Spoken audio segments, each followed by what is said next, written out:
আজকের পাঠ প্রবক্তা এজিকিয়েলের গ্রন্থ 34 অধ্যায় 1 থেকে 11।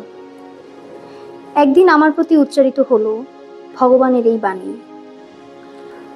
শোনো মানবপুত্র, ইসরায়েল জাতির মেষপালকদের বিরুদ্ধে প্রাবক্তিক বাণী ঘোষণা করো।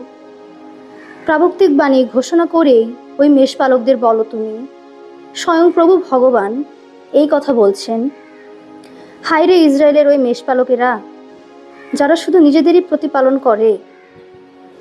মেষপালকদের কি বরং মেষগুলোকেই প্রতিপালন করা উচিত নয়? তোমরা তো তাদের মেদ মাংস খেয়ে নিজেদের পুষ্টি করে থাকো, তাদের পশম দিয়ে তৈরি পোশাকই পরে থাকো, যত নধর পশুকেই বলি দিয়ে থাকো, অথচ ওই মেষগুলিকে তোমরা প্রতিপালন করো না।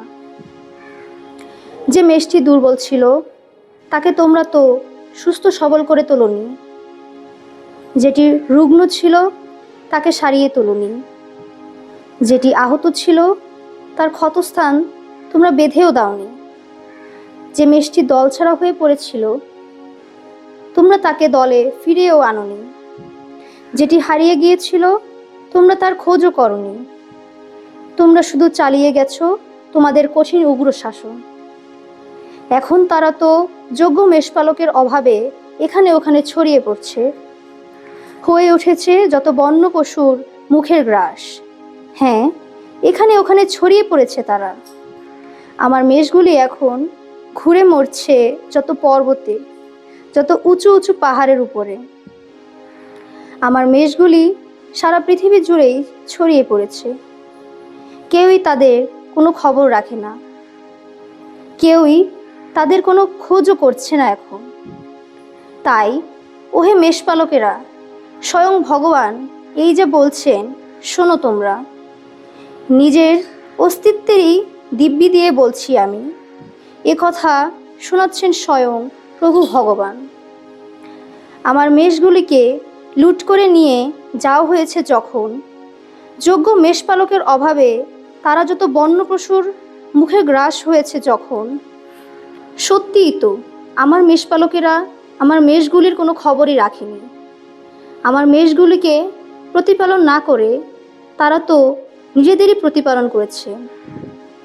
তাই ওহে মেষপালকেরা, এখন ভগবানের বাণী শোনো তোমরা।